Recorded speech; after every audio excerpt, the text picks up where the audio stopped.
देश खातर मेडल लाना छोटी बात ना हो, एक सटार अपना आप में भी बहुत बड़ी है। बेटी बचाओ बेटी पढ़ाओ का तो एक सिर्फ नारा रह गया। अपनी लड़कियों को घर रखो, जब 18 साल की हो जाए तो उसकी शादी कर दो, किसी भी गेम में मत डालो उसको। जो काम फिल्म में कर दे वो फिल्म हो गए। अब हमको मोदी के खिलाफ थे क्या?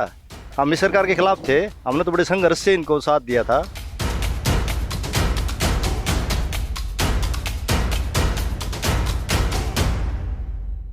इस वक्त मैं विनेश फोगाट के गांव बलाली में हूं। इसके अलावा हम पिछले 4 दिन से हरियाणा के ग्रामीण क्षेत्रों में घूम रहे हैं।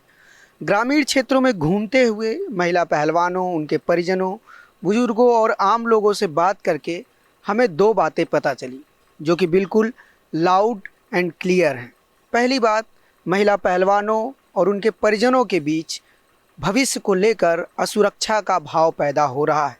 वहीं दूसरा, महिला पहलवानों की लड़ाई अब गांव के लोगों के लिए मान सम्मान और पगड़ी की लड़ाई बन गई है। इसके अलावा 28 मई को नई पार्लियामेंट के उद्घाटन के दौरान साक्षी मलिक, विनेश फोगाट और उनके साथियों के साथ दिल्ली पुलिस द्वारा कथित तौर पर मारपीट करने, उनको घसीटने और गिरफ्तार करने की जो तस्वीरें वायरल हुई और साथ ही जो FIR की डिटेल सामने आई है जिसमें 7 महिला पहलवानों ने बृजभूषण शरण सिंह पर गंभीर आरोप लगाए हैं, ये सारी बातें हरियाणा के ग्रामीण क्षेत्रों में कॉमन सेंटीमेंट डेवलप कर रही हैं, जिसकी वजह से हुआ यह है कि यहाँ के लोग ये मानने लगे हैं कि पहलवान जो आरोप लगा रहे हैं वो सही हैं और सरकार बृजभूषण शरण सिंह पर कड़ी कार्रवाई ना करके पहलवानों के साथ नाइंसाफ़ी कर रही है।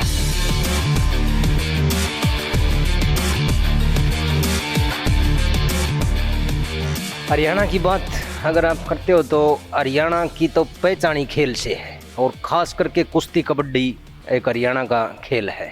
इसलिए ओलंपिक लेवल पे भी जितने मेडल या इंटरनेशनल लेवल पर, वर्ल्ड लेवल पर ज़्यादातर पहलवान हरियाणा से हैं, क्योंकि हर गांव में, हर घर में इसका बड़ा शौक़ है। और जो माता पिता हैं वो इतना जोर लगा देते हैं कि अपने खुद का करियर भी दांव पे लगा के बच्चों के साथ हो लेते हैं। जब महावीर इनको प्रैक्टिस करवाता था तो सभी आदमी इस चीज़ का विरोध करते थे।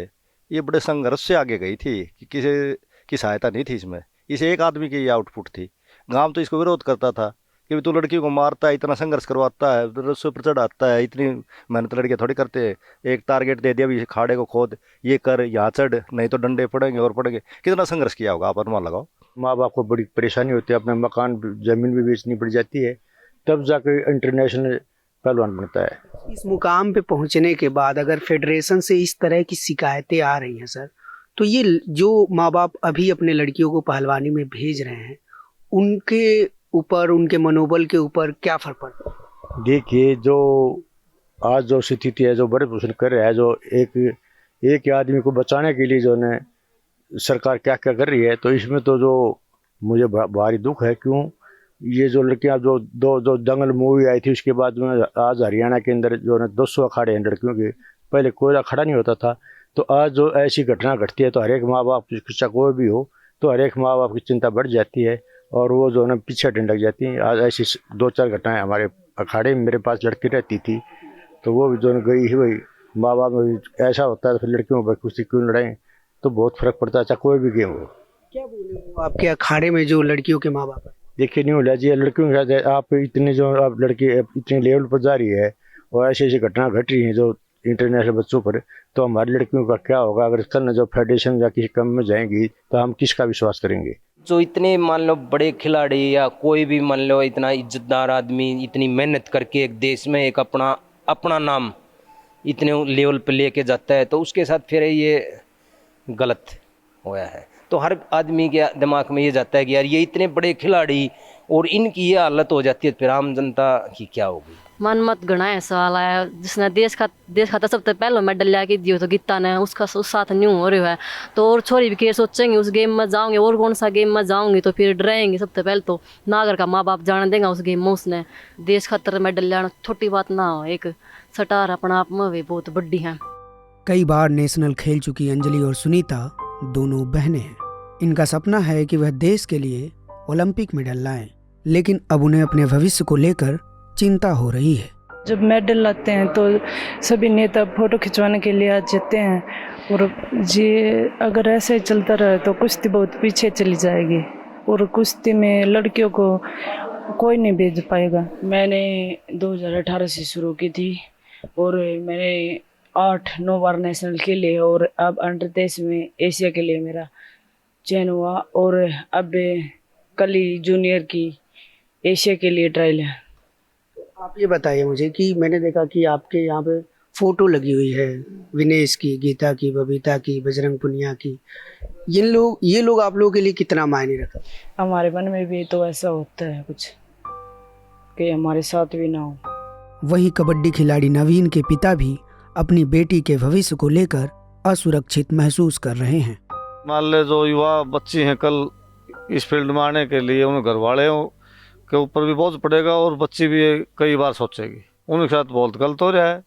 1 महीना उन लड़कियों को न्याय मिलना चाहिए और वो आगे मान ले नेशनल ओलंपिक में जाने के लिए उनकी प्रैक्टिस रुकी हुई है और इससे बहुत ही गलत प्रभाव पड़ रहा है पूरी इंडिया के अंदर। और जो ब्रजभूषण है उसको जल्द से जल्द गिरफ्तार किया जाए। उन बच्चियों की मांग है वो मोदी सरकार को माननी चाहिए। ये आपकी बच्ची है? हाँ, ये हमारी बच्ची है। ये कबड्डी खेलती है। अगर कल ना अगर मान ले इस फील्ड में ऐसा ही होता रहा तो हर इंसान अपनी लड़कियों को घर पर रखेगा। किसी भी फील्ड में मान ले किसी भी गेम में जाने से वो कतराएगा। विनेश फोगाट और साक्षी मलिक जैसी महिला खिलाड़ी गांव के लिए गर्व और बदलाव का प्रतीक है। आगे आज बहुत बड़ा सौभाग्य भी हमारा आगे हमारे गांव के अंदर एक बड़ी थाप की पंचायत होने जा रही है। फोगाट बहनों के गांव बलाली सहित आसपास के गांवों में लगातार पंचायतें हो रही हैं। महावीर फोगाट खुद इन पंचायतों में हिस्सा ले रहे हैं। वहीं गांव की महिलाएं मंदिरों में प्रार्थना कर रही हैं। इज्जत तो सबने चाहिए ना। वो हम बच्चियां नू थोड़ी बड़ा वहाँ के आगे जाके तारी इज्जत नीलाम हो जाएगी आगे पूछने खातर। इस खेल के प्रति तो इसा रुझान था कि हम तो ये सोचा करते कि ये काम फिल्मों में आया कर दे, जो काम फिल्मों में आया कर दे वो खेल में हो गए। अब नहीं हो गए भी आरोप लग रहे हैं, बार बार आरोप लग रहे हैं तो कुछ तो आया होगा। इसी तो लड़की बेवकूफ़ नहीं है कि गलत किसी के ऊपर आरोप लगा दे। आज तक नहीं लगाए तो ये क्यों लगाते? उसने कुछ गलत कराया होगा तभी तो आरोप लग रहे होंगे। हमें ऐसे हो जाता है कि लड़कियों को बाहर निकलने से ही डर लगने लग जाएगा। कल को आप देख रहे हो यूपीएससी में जो टॉपर हैं गर्ल्स हैं, कल को ऐसे ही मतलब ऐसे करते रहेंगे तो क्या लड़कियों को पीछे करने जा रहे हैं कि भाई फ्रीली वो कहीं पे आ ना जा ना पाए। इतना इस तरीके का बिहेवियर जो मैंने उस दिन देखा वहाँ संसद भवन का उद्घाटन हो रहा था और दूसरी साइड हमारे देश की हमारी बेटियों के साथ ऐसा हो रहा है तो देखो मतलब कहाँ फिर वो लोकतंत्र हुआ? कहाँ लोकतंत्र है जब हमें अपनी आवाज़ उठाने का ही मौका नहीं दिया जा रहा है? तो ये लोकतंत्र तो नहीं है। ये तो वर्ल्ड लेवल की रेसलर है जिन्होंने आवाज़ उठाने का काम किया। बाकी इसके अलावा जो छोटे मोटे पहलवान जिनके साथ उसने जो हरकत की होगी वो जो दब गया वो तो बोलने लायक ही नहीं है। तो एक डर का माहौल ग्रामीण अरुणाचल में इन सब को देख के ये कि ये सरकार तानाशाही सरकार है, जो आवाज़ उठाएगा उसी को दबा देगी, चाहे आप कहीं पे भी इस चीज़ को देख लो। तो इनको न्याय नहीं मिला तो इससे काफ़ी गलत प्रभाव पड़ेगा। लोग अपनी बेटियों को इस खेल में भेजना बंद कर देंगे। इसमें क्या हर खेल में ही बंद कर देंगे? जब पता है तो ब्रजभूषण जैसे राक्षस तो हर गेम में बैठे हैं। इसी हालात अगर बच्चा के साथ हो हैं तो खेल का क्या बेनिफिट रह गया फिर? ये तो एक बहुत बढ़िया इज्जत की काम था। अभी बच्चे खेल में जा रहे हैं, विदेशों तक पहुँचे हैं और इसमें भी अगर ऐसा काम बच्चा के साथ हो है तो बहुत गलत है। और उनके साथ ही जो अपनी मांग खातर बैठे हैं फिर उन्हें पुलिस पकड़ा है, एंड बंद करा है, लेकिन ये बहुत गलत हो रहा है। मांग रखने का हक तो सब नहीं है, हर इंसान रख सके अपनी मांग। तो वहीं पहलवानों की ओर बढ़ते जन समर्थन को देखते हुए सरकार ने भी पहलवानों से बातचीत शुरू कर दी है। जहां एक तरफ बीते शनिवार को गृह मंत्री अमित शाह ने पहलवानों से मुलाकात की, वहीं 7 जून को खेल मंत्री अनुराग ठाकुर ने भी पहलवानों से मुलाकात की, जिसके बाद पहलवानों ने 15 जून तक प्रदर्शन को स्थगित कर दिया है। खेल मंत्री अनुराग ठाकुर ने बताया कि पहलवानों की सभी मांगों को आम सहमति से मान लिया गया है। जो आरोप लगाए गए हैं उन आरोपों की जांच पूरी करके 15 जून तक चार्जशीट दायर की जाए और रेसलिंग फेडरेशन ऑफ इंडिया का चुनाव 30 जून तक किया जाए। Internal complaint committee wrestling federation की बनाई जाए और उसकी अध्यक्षता कोई महिला करे। जब तक रेसलिंग फेडरेशन ऑफ इंडिया के चुनाव नहीं होते तब तक आईयूए की एड हॉक कमेटी पर 2 कोचेस का नाम प्रस्तावित किया गया है। उसका क्योंकि टेक्निकल भी उसमें दिक्कतें बहुत आती है, इसलिए सुझाव दिए गए हैं कि 2 कोचेस को उसके ऊपर रखा जाए उस कमेटी में। और जब रेसलिंग फेडरेशन ऑफ इंडिया के चुनाव हो तो एक अच्छी फेडरेशन के रूप में चले, अच्छे पदाधिकारी उसके चुन के आए, उसके लिए खिलाड़ियों से रायशुमारी हो। निवर्तमान अध्यक्ष बृजभूषण सिंह, जिनकी 3 टर्म पूरी हुई है, वो और उनसे संबंधित लोग उसमें चुनकर ना आए, इस तरह की उनकी मांग थी। सर, सरकार ने कितनी मांगे मान ली हैं? कितनी मांगे मान ली हैं? ये सारी बातें ही हमारी आम सहमति से हुई।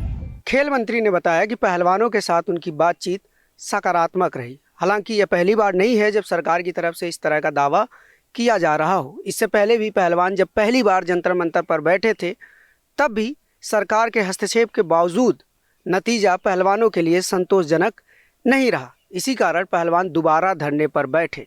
शायद इसीलिए इस बार पहलवानों ने सरकार से बातचीत के बावजूद धरने को खत्म करने के बजाय उसे स्थगित कर दिया है और अभी 15 जून का सबको इंतजार है। हम उम्मीद करते हैं कि सरकार की बातचीत की तरह 15 जून को नतीजे भी सकारात्मक रहे, क्योंकि अब बात सिर्फ पहलवानों की नहीं है, देश के उन तमाम बेटियों की है जो देश के लिए, अपने लिए और समाज के लिए कुछ बेहतर करना चाहती हैं और वह चाहती हैं कि देश में इस तरह के तंत्र ना हो। न्यूज़ लॉन्ड्री के लिए अनमोल प्रीतम, हरियाणा। मीडिया से आपकी सबसे बड़ी शिकायत क्या है? यही ना कि वो आपकी बात नहीं करता, आपकी खबरें नहीं दिखाता। इसका इलाज ये है कि मीडिया में आप इन्वेस्ट करें ताकि मीडिया आपकी बात करे। सब्सक्रिप्शन आधारित मीडिया इसका जवाब है। hindi.newslaundry.com पर जाएं, न्यूज़ लॉन्ड्री को सब्सक्राइब करें।